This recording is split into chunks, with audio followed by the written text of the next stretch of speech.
সামাজিক মাধ্যমের পাতায় চোখ বোলালেই দেখা যাচ্ছে চলমান ঘটনার চুলচেরা বিশ্লেষণ। কখনো সেটা গঠনমূলক, কখনো বা হাস্যকর। রয়েছে গুজবেরও ছড়াছড়ি। তারপরও নিজের মত প্রকাশের জন্য সবাই বেছে নিচ্ছেন সামাজিক যোগাযোগ মাধ্যমকে। ডেস্ক রিপোর্টে থাকছে বিস্তারিত। সমাজ মাধ্যমের পাতায় চোখ বোলালেই দেখা যাচ্ছে চলমান ঘটনার চুলচেরা বিশ্লেষণ। কখনো সেটা গঠনমূলক, কখনো হাস্যকর। রয়েছে গুজবেরও ছড়াছড়ি। তারপরও নিজের মত প্রকাশের জন্য সবাই বেছে নিচ্ছে সামাজিক যোগাযোগ মাধ্যমকে।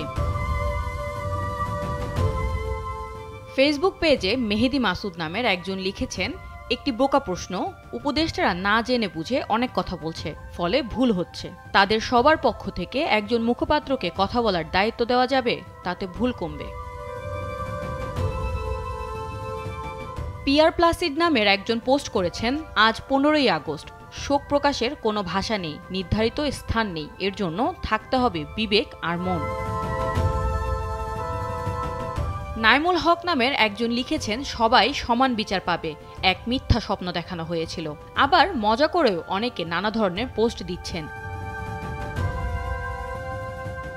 সিনথিয়া ইসলাম সিলভি লিখেছেন, ওহ, কানের শান্তি, নাকের শান্তি, কোনো শব্দ নেই, খিচুড়ির ঘ্রাণ নেই। ইমরান হোসেন আকাশ নিজের অফিসের একটি ছবি পোস্ট করে লিখেছেন, 15ই আগস্ট খিচুড়িও পাইলাম না, ছুটিও পাইলাম না, এই স্বাধীনতা কি চেয়েছিলাম? পিঙ্কি চৌধুরী নামের একজন সাবেক স্বরাষ্ট্র প্রতিমন্ত্রী লুৎফুজ্জামান বাবরের একটি ছবি পোস্ট করে লিখেছেন, আগে উনাকে চিনতাম না, ছবি দেখে ক্রাশ খেয়ে গেলাম তামিল হিরো ভেবে, পরে দেখি বুইড়া হয়ে গেছে। লিজা শাহরিয়ার লিখেছেন, লেটকা খিচুড়ি মিস করলাম দীর্ঘ 17 বছর পর। চন্দনা বিশ্বাস নামের একজন ডক্টর আসিফ নজরুলের একটি পোস্ট শেয়ার করে লিখেছেন, শোক প্রকাশের স্বাধীনতা চাই। তখন উনি এই কথা বলতে পেরেছিলেন, আজ পারবেন কি?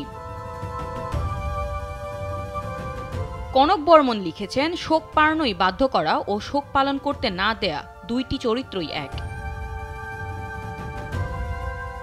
মেহের আফরোজ শাওন তার ভেরিফাইড ফেসবুকে বঙ্গবন্ধু শেখ মুজিবুর রহমানের ছবি দিয়ে লিখেছেন, জাতীয় শোক দিবস বাতিলের খ্যাতাপুরি, আজ আমার ব্যক্তিগত শোক দিবস, প্রয়াণ দিবসে মাথা নত শ্রদ্ধা হে জাতির পিতা।